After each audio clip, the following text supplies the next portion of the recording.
चला मुलांनो, आज आपण आपल्या इयत्ता 8वीच्या सुलभ भारतीमधील चौथा पाठ जो आहे तो चौथा पाठ आपण या ठिकाणी बघणार आहोत. अतिशय सुंदर असा पाठ जो आहे तो पाठ या ठिकाणी आपला आहे. आपण सारे एक हा पाठ आपण या ठिकाणी बघणार आहोत. या पाठामध्ये आपल्या शरीराचे अवयव जे आहे त्या शरीरातील अवयव जे आहे त्याविषयी आपल्या लेखिका प्रभा बेकर यांनी दिलेला आहे. मुलांनो, आपण या ठिकाणी नेहमी बघत असतो की आपले शरीर जे आहे ते वेगवेगळ्या प्रकारच्या अवयवांनी या ठिकाणी बनलेलं आहे. असे हे जे अवयव आहे त्या अवयवांची माहिती आपल्याला आपला पाठ जो आहे त्या पाठामध्ये आपल्या लेखिका यांनी या ठिकाणी देण्याचा प्रयत्न जो आहे तो प्रयत्न या ठिकाणी केलेला आहे. लेखिकेचा परिचय आहे प्रभा बेकर. जन्म आहे या ठिकाणी 1948. प्रसिद्ध लेखिका. त्यांची प्राजक्त पाकळ्या, तिची गोष्ट हे लघुकथा संग्रह, मनोगत, दवबिंदू, झगमगणारे हे ललित लेख संग्रह प्रसिद्ध. बाई मी विसरभोळी हा विनोदी लेख संग्रह, आनंदमेळा हा बालगीत संग्रह इत्यादी पुस्तके लेखिकेची प्रसिद्ध आहेत. मुलांनो, आपल्या पाठामध्ये आपला जो परिचय आहे त्या परिचयामध्ये या ठिकाणी प्रश्न जे आहे ते प्रश्न आपल्याला या ठिकाणी विचारले जातात. उदाहरणार्थ, आनंदमेळा हे पुस्तक जे आहे ते कशासाठी प्रसिद्ध आहे? तर बालगीत संग्रह. त्यानंतर लेखिकेची लघुकथा कोणती या ठिकाणी प्रसिद्ध आहे? तर 2 लघुकथा आहे, प्राजक्त पाकळ्या आणि तिची गोष्ट. त्यानंतर या ठिकाणी ललित लेख संग्रह कोणते प्रसिद्ध आहेत? अशा प्रकारे या ठिकाणी आपल्याला माहिती जी आहे ती विचारली जाते. आणि म्हणून आपल्याला आपला हा जो परिचय आहे लेखिकेचा आणि आपला पाठ जो आहे त्या पाठाचा परिचय सुद्धा आपल्याला अभ्यास जो आहे तो अभ्यास या ठिकाणी करायचा आहे. लेखिकेने या ठिकाणी आपल्या शरीरातील अवयव जे आहे त्याविषयी माहिती देण्याचा प्रयत्न केलेला आहे. मुलांनो, आपण या ठिकाणी बघतो की आपली प्रतिज्ञा जी आहे त्या प्रतिज्ञेमध्ये आपल्याला या ठिकाणी दिलेला आहे की भारत माझा देश आहे, सारे भारतीय माझे बांधव आहेत. बघा, सर्व या ठिकाणी एकत्र जर आपण राहिलो तर अतिशय उत्तम आहे. कारण आपल्या ह्या देशामध्ये आपण प्रेमाने नेहमी सतत राहत असतो. त्याचप्रमाणे आपले हे जे शरीर आहे या शरीराचे जे अवयव आहे ते अवयव सुद्धा उत्तम प्रकारे या ठिकाणी राहावे असे या ठिकाणी त्यांचं म्हणणं जे आहे ते या ठिकाणी आहे. आणि त्यामुळे या ठिकाणी अतिशय उत्तम प्रकारे त्यांनी दिलेला आहे. त्यांचा परिचय जो आहे तो परिचय या ठिकाणी आपल्या पाठाचा लेखिकेने दिलेला आहे की शरीररूपी राज्यातील सर्व इंद्रिय जी आहे ती परस्परांवरती अवलंबून आहेत. मुलांना, आपण बघतो आपलं शरीर जे आहे ते वेगवेगळ्या प्रकारच्या अवयवांनी बनलेलं आहे, म्हणून त्यांनी इंद्रिय दिलेली आहेत. आता आपण बघतो आपली इंद्रिय जी आहे ती ज्ञानेंद्रिय. बघा, विशेष म्हणजे ज्ञानेंद्रिय जी आहेत ती ज्ञानेंद्रिय म्हणजे नाक, कान, डोळे, जीभ, त्वचा. आपको सबको पता है कि ये अपनी ज्ञानेंद्रिय है. हे एकमेकांवरती कशा प्रकारे अवलंबून असतात? बघा, नेहमी अवलंबून असतात आणि ती महत्त्वाची असतात. आपण आपल्या पाठामध्ये बघणार आहोत कशा प्रकारे ते एकमेकांची या ठिकाणी महत्त्वाची आहेत. सर्वांनी एकोप्याने राहून परस्परांची काळजी घेतली तर आरोग्य उत्तम राहते. हा, लेखिका या ठिकाणी सांगतायत की जर आपल्या शरीराच्या अवयवांनी एकत्र राहिलं, एकोप्याने राहिले आणि आपल्या अवयवांची काळजी जर घेतली तर आपल्याला कोणत्याही प्रकारचा रोग जो आहे तो होणार नाही. म्हणजे आरोग्य धनसंपदा. आपल्याला जर शरीर निरोगी राखायचं असेल तर आपल्याला आपलं शरीर जे आहे त्या शरीराच्या अवयवांची काळजी या ठिकाणी घ्यायला पाहिजे. आणि त्यामुळे आपले हे परस्पराशी काळजी घेणारे अवयव जे आहे त्यांची आपण उत्तम प्रकारे काळजी घेतली तर उत्तम आपलं शरीर राहू शकतं. हे या नाटिकेतून सहज सोप्या शब्दातून लेखिकेने पटवून दिलेलं आहे. पर्यायाने कुटुंब, परिसर, देश यांच्यासाठीही प्रतिनिधित स्वरूपातील हा पाठ एकात्मकतेचा संदेश जो आहे तो संदेश या ठिकाणी आपल्याला देतो. प्रस्तुत पाठ सप्तरंगी नाटिका या पुस्तकातून घेतलेला आहे. बघा, आपण बघतो मुलांनो, आपला हा जो देश आहे त्यामध्ये आपलं कुटुंब आहे, आपला परिसर आहे, आपली शाळा आहे, आपले मित्रमंडळी आहेत. सर्व या ठिकाणी एकत्रितपणे आपण राहतो आणि हेच आपलं कुटुंब असतं. हा आपला परिसर आहे. आता परिसर अध्ययनामध्ये आपण बघितलं, तुम्ही बघितलं विज्ञानमध्ये की परिसर म्हणजे काय, तर आपल्या आजूबाजूला असणारे जे काही सजीव आहेत, निर्जीव आहेत, ज्या गोष्टी आहेत, झाडं आहे, वेली आहे, लता आहेत, पशु आहे, पक्षी आहे, प्राणी आहेत, तो म्हणजे आपला परिसर. आणि म्हणून लेखिकेने सुद्धा दिलेला आहे की हा पाठ जो आहे तो एकात्मकतेचा संदेश देणारा आहे. आपल्याला एकत्रितपणे आपण सर्वांनी राहावं असा संदेश जो आहे तो संदेश देणारा हा पाठ जो आहे तो या ठिकाणी आहे. या पाठाचं सप्तरंगी नाटिका या पुस्तकातून हा पाठ जो आहे तो पाठ आपल्याला या ठिकाणी लेखिकेने दिलेला आहे. मुलांना आपण बघतो सप्तरंग इंद्रधनुष्याचे 7 धून जे आहेत, जसं सा रे ग म प ध नि सा, त्याप्रमाणे इंद्रधनुष्याचे 7 रंग जे आहे ते कोणते आहे, तर ता ना पी ही नी पा जा. बघा, ता म्हणजे तांबडा किंवा लाल, नारिंगी म्हणजे ऑरेंज कलर, पिवळा, हिरवा, नी म्हणजे निळा, पा म्हणजे पांढरा आणि जा म्हणजे जांभळा. जांभळा म्हटलं जांभुनी कलर. बघा, असे हे 7 रंग आहेत. 7 रंग दुनिया भरवून देणारे आहेत. बघा,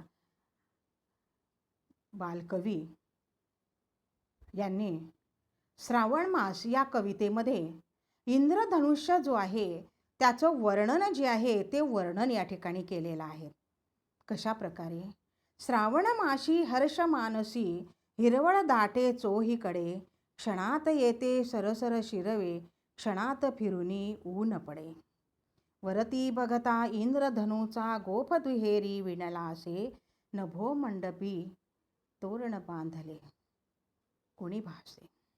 बघा, या ठिकाणी त्यांनी दिलेलं आहे की श्रावणामध्ये पावसाच्या ज्या काही सरी येत असतात त्या येतात आणि जातात,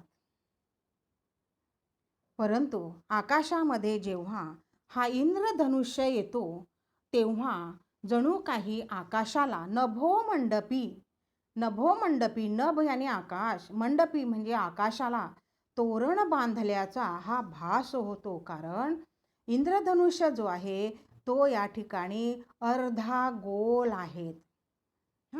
तुम्ही चेंडू बघितला असेल किंवा वर्तुळ काढलेलं असेल तर खालून नाही तर वर्तुळ काढल्यानंतर मध्यभागून जी तुम्ही रेष काढणार, 2 समान भाग करणार, तर वरचा जो भाग आहे अर्धचंद्राकृती तो म्हणजे इंद्रधनुष्य. बघा मुलांनो, अशा ह्या इंद्रधनुष्याला तोरणाचं उपमा जी आहे ती उपमा कवीने या ठिकाणी दिलेली आहेत अतिशय उत्तम रीतीने. आणि म्हणून सप्तरंगी नाटिका म्हणजे अतिशय आपल्याला आनंद देणारी ही नाटिका आहे. मुलांनो, आता आपण या ठिकाणी बघतो आपल्या शरीराचे, आपण सुरुवातीला बघितलं की शरीररूपी राज्यातील इंद्रिय आहेत म्हणजे अवयव आहेत. मग आपल्या शरीराचे अवयव कोणकोणते आहेत? बघा, आता पुस्तकामध्ये न बघता सुद्धा आपण सांगू शकतो. आता आपण जर वर्गात असतो तर तुम्ही मला सांगितलं असतं कि शरीराचे अवयव कौन-कौन हैं। पंचेंद्रिय में मैंने आपको बता दिया कि बहुत महत्वपूर्ण हैं शरीर के। नाक, कान, जीभ, डोळे आणि त्वचा पंचेंद्रिय आहेत। त्या व्यतिरिक्त आपल्या शरीराचे अवयव आहेत। हात आहे, पाय आहेत, बोटे आहेत, दात आहेत, आपले ओठ आहेत, आपला चेहरा आणि मुख्य म्हणजे आपलं पोट आहेत। मुलांनो, हे सर्व अवयव जे आहे ते सर्व अवयव आपल्याला अतिशय महत्त्वपूर्ण आहेत। जर शरीरातील एकही अवयव आपल्याला मिळाला नाही किंवा जर नसेल तर त्याचा परिणाम काय होतो हे आपण या ठिकाणी बघू सुद्धा शकत नाही। अशाच प्रकारची मुलांनो, आपल्या शरीराला जर एखादा अवयव नसेल तर कशा प्रकारची आपली अवस्था होऊ शकते अशी कल्पना जरी आपल्या मनामध्ये आली तर काय घडू शकतं? विचार करा। अशा प्रकारे एक कहाणी जी आहे ती मी आज तुम्हाला सांगणार आहे की आपल्या शरीराची काळजी जर आपण घेतली नाही तर कशा प्रकारे आपल्याला काय होऊ शकतं? मुलांना बघा, घरामध्ये आपल्या आजी आजोबा, आई वडील सर्व असतात। आता आजी आजोबा म्हणजे काय? तर मराठीमध्ये आईचे आई वडील आणि वडिलांचे आई वडील दोघांनाही आजी आजोबा म्हणतात। कळलं? ठीक आहे। आप लोग दादा दादी नाना नानी बोलते हैं, बराबर है ना? बघा, एक कहानी मैं आपको सुना रही हूँ, एकदम ध्यान से देखना। कदाचित आपके मन में भी ऐसे विचार कभी आए होंगे, अगर आएंगे तो बघा, एक मुलगा असतो, त्याचे आजोबा असतात। आजोबांना दात नसतात, त्यामुळे नकली दात त्यांना लावलेले असतात। कवड़ी ज्याला म्हणतो आपण, कवड़ी। अगर आप लोग डेंटिस्ट के पास जाओगे ना तो वहीं पे नकली दांत रखे रहते हैं और अपने दांत जो होते हैं ना, देखो ऊपर के और नीचे के वैसे सेम दांत उनके पास रहते हैं।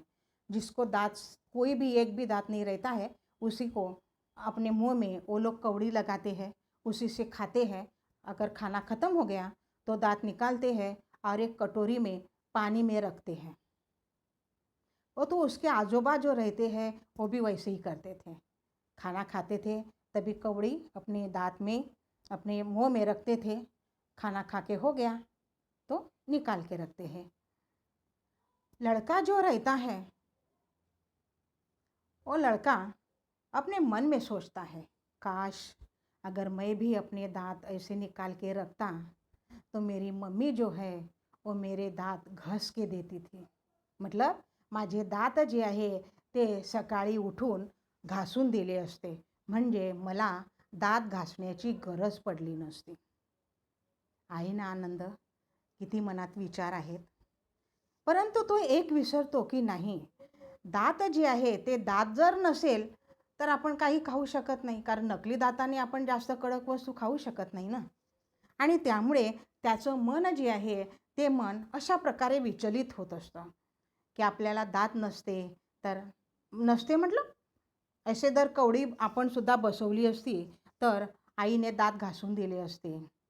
पाय जर नसते तर मला शाळेतच आईने पाठवलं नसतं. हात जर नसते तर मी लिहिलं नसतं, काम केलं नसतं, हाताने जेवण केलं नसतं. तो मेरी माँ ने मुझे खाना खिलाया रहता. मेरा काम सब मेरी मम्मी करती. मुझे उठा के गोदी में उठा के बैठाती, इधर उधर लेके जाती. ऐसे मन में उसके विचार आते हैं. एक दिन वो सोता है रात को. मन में तो विचार है ही है. उसके मन में ऐसे विचार रहते हैं तभी वो सो जाता है रात को. छोटा है ना, तो उसको एक सपना आता है.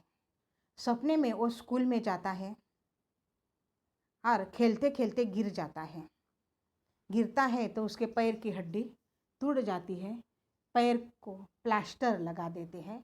तो प्लास्टर लगा के वो हॉस्पिटल में रहता है.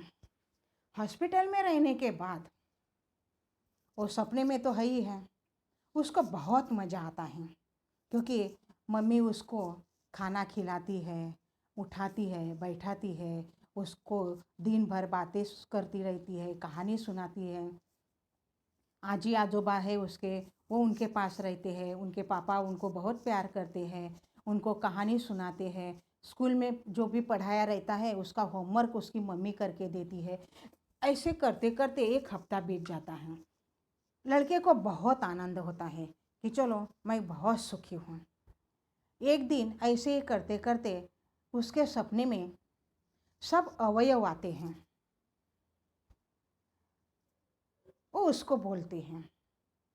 अवयव मतलब एक सपना देखता है कि एक परी आई है उसके सामने और वो उसको बोलती है मुझे तेरे हाथ चाहिए. मतलब उसका भविष्य. कभी बोलती है मुझे तेरे पैर चाहिए, कभी बोलती है मुझे तेरे हाथ चाहिए, आँख चाहिए, नाक चाहिए, जीभ चाहिए, तेरे दाँत चाहिए. सब अवयव अवयव मांगती रहती है. लेकिन उसको बहुत आनंद होता है कि अरे मैंने अगर ये दे दिया ना तो कितना अच्छा रहेगा. लेकिन बाद में सोचता है कि अरे अगर मैं इनको पैर दे दूँ तो मैं दौड़ूंगा कैसे, मैं स्कूल में रनिंग रेस में पहला नंबर कैसे पाऊंगा, मुझे मम्मी तो दौड़ाएगी नहीं, मैं क्या करूँगा. इसीलिए उनको बोलता है वो नहीं मैं मेरे पैर नहीं दूंगा. बोलता है मैं आपको कुछ नहीं देने वाला. भविष्य बोलता है मतलब वो परी बोलती है मुझे हाथ दे दो. बोलता है मैं हाथ दे दूंगा तो मैं लिखूंगा कैसे, मैं खाना कैसे खाऊंगा, मैं काम कैसे करूंगा. जाओ मैं हाथ भी नहीं दूंगा. बोलती है आंखें दे दो. आपको तो कुछ काम नहीं है आँख का. काम हाथ नहीं देंगे, पैर नहीं देंगे, आँख दे दो, मम्मी आपको पढ़ाएगी, सब करेगी आपका काम. बोलता है नहीं मैं स्कूल कैसे जाऊंगा, मैं टीवी कैसे देखूंगा, किताब कैसे पढ़ूंगा. ठीक है वो भी मत दो, कान दे दो. बोलता है कान दूंगा तो मैं सुनूंगा कैसे, कोई मुझे बातें बताएगा, टीचर पढ़ाएगी, मम्मी पढ़ाएगी, कोई मुझे बातें करेगा तो मैं सुनूंगा कैसे. मैं अपना एक भी अवयव आपको नहीं दूंगा. लेकिन जो परी रहती है उसका जो भविष्य रहता है वो उसको बार बार उनके अवयव जो है वो अवयव मांगने की कोशिश करती है. हाथ पैर अपनी तरफ खींचने का प्रयास करती है, वो नहीं देता है. प्रयास करने के बाद भी जब वो नहीं देता है तभी बच्चों उसको उनकी मम्मी की आवाज़ कान में सुनाई देती है कि उठो. अपनी आवाज़ जो है वो मम्मी 2-3 बार उसको सुनाती है. तभी आवाज़ आने के बाद वो एकदम जागरूक होता है. और जागा होता है तो क्या देखता है अपनी मम्मी जो है वो मम्मी सामने खड़ी है और वो हॉस्पिटल में नहीं है, वो अपने ही बेड पर अपने ही घर में अपने ही रूम में सोया है. अपनी आंखें उसको धोखा दे रही है ऐसा लगता है। अपनी आँखों को अपने हाथ लगाता है, देखने का प्रयास करता है, मम्मी को आवाज़ देता है। मम्मी उसको बोलती है, अरे उठ, सकाळ झाली, तुला शाळेत नाही का जायचं? जायचं आहे ना. आणि त्यामुळे आई जी आहे ती आई या ठिकाणी उठवण्याचा प्रयत्न जो आहे तो प्रयत्न या ठिकाणी केल्यानंतर मुलगा जो आहे तो अतिशय उत्तम प्रकारे या ठिकाणी उठतो आणि उठल्यानंतर या ठिकाणी आपलं काम जे आहे ते काम करायला लागतो आणि आईला या ठिकाणी विचारतो, अगं मी या ठिकाणी हॉस्पिटलमध्ये होतो का? तेव्हा आई जी आहे ती आई त्याला सांगते, नाही रे बाळा, तू आपल्या घरीच आहे. तुला कोणी सांगितलं की तू हॉस्पिटलमध्ये आहे? तेव्हा तो या ठिकाणी सांगतो आईला, अगं मैंने एक सपना देखा और सपने में मैंने ऐसा ऐसा सपना देखा, ऐसे ऐसे चीज़ें देखी. आई जो है उसको बताती है, अरे तू दिवसभरामध्ये सर्व काही या ठिकाणी विचार करत असतो. त्या विचारांचं चक्र हे या ठिकाणी तुझ्या मनामध्ये आहे आणि ते तुला स्वप्नामध्ये दिसलं. याचा अर्थ मनी वसे ते स्वप्नी दिसे. मुलांनो, आपण जे विचार या ठिकाणी करत असतो ते विचार या ठिकाणी आपल्या मनामध्ये नेहमी सतत येत असतात. म्हणून मुलांनो, आपल्या मनामध्ये चांगले विचार जे आहे ते चांगले विचार आणण्याचा प्रयत्न जो आहे तो प्रयत्न जर आपण या ठिकाणी केला तर उत्तम प्रकारे आपलं कार्य जे आहे ते होऊ शकतं. मुलांनो, पाठामध्ये आपल्याला हाच संदेश जो आहे तो या ठिकाणी लेखिकेने देण्याचा प्रयत्न केलेला आहे की मनामधले विचार जे आहे ते जर उत्तम प्रकारचे असेल तर आपण सर्व कार्य हे व्यवस्थितपणे पार पाडू शकतो. बघा, आपल्या पाठामध्ये एकात्मकतेचा संदेश देण्याचा प्रयत्न केलेला आहे. आपल्या शरीराचे अवयव जे आहे ते अवयव जर चांगल्या प्रकारे राहिले तर सर्व काही शरीर हे व्यवस्थितपणे राहू शकतं. आपण बघतो, आपल्याला एखादी गोष्ट जर समजा आवडली तर आपण जास्त खातो, मग पोटाला त्रास होतो. परंतु आपली जी जीभ आहे, पाठामध्ये जिव्हाताई दिलेला आहे, ही जीभ जी आहे ती जीभ चांगलं खाण्यासाठी असते, परंतु जास्तीचं नाही. जर तुम्ही जास्त खाण्याचा प्रयत्न केला तर पोट बिघडतं आणि म्हणून पोट जे आहे ते पोटसुद्धा या ठिकाणी आपल्या व्यथा जे आहे ते कोणत्या प्रकारच्या या ठिकाणी सांगणार आहेत ते आपलं हे जे नाटक आहे लेखिकेने दिलेलं ते या ठिकाणी सांगणार आहेत. कारण आपली नासिका म्हणजे नाक, कर्णिका म्हणजे कान, नयनकुमार म्हणजे डोळे, जिव्हाताई म्हणजे जीभ, हस्तकराज म्हणजे हात, पदकुमार म्हणजे पाय, असे हे जे अवयव आहे त्या अवयवांचा गमतीदार संवाद जो आहे तो या ठिकाणी लेखिकेने आपल्याला दिलेला आहे. मुलांनो, याचा पुढचा भाग जो आहे तो आपण उद्याच्या पिरियडला आपण बघणार आहोत. म्हणजे उद्याच्या दिवशी आपण या ठिकाणी आपला पाठ जो आहे तो बघणार आहे. अतिशय सुंदर कहानीच्या रूपाने मैंने आप लोगों को पाठ का थोड़ा सा संदेश आपके पास देने का प्रयास जो है वो किया है, क्योंकि आपको संदेश इसीलिए दी हूँ कि आपके जो शरीर के अवयव है वो सब हमें अच्छे से उसकी निगाह रखना है. इसीलिए बच्चों, हम लोगों को पाठ बहुत अच्छी तरह से समझना है. अगर आपको मेरी कहानी अच्छी लगी होगी तो आप लोग अच्छी तरह से उसको समझो और सुनो. मैंने जो आपको वीडियो अभी भेज रही हूँ वो अच्छी तरह से आप लोग वीडियो पूरा देखो. मैं देखती हूँ बच्चों कि आप कितने लोगों ने मेरा वीडियो देखा है. बच्चों, ज़्यादा से ज़्यादा आप अगर वो वीडियो देखोगे तभी आपको पाठ समझ में आएगा। अगर वीडियो नहीं देखोगे और प्रश्न का उत्तर टीचर नहीं समझा, टीचर ये नहीं समझा, ऐसा मत करना। बच्चों, पाठ समझने के लिए टीचर जो आपको वीडियो भेज रही है वो आप लोग अच्छी तरह से देखो।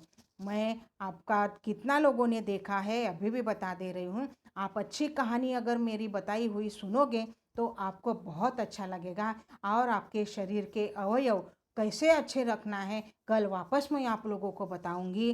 धन्यवाद।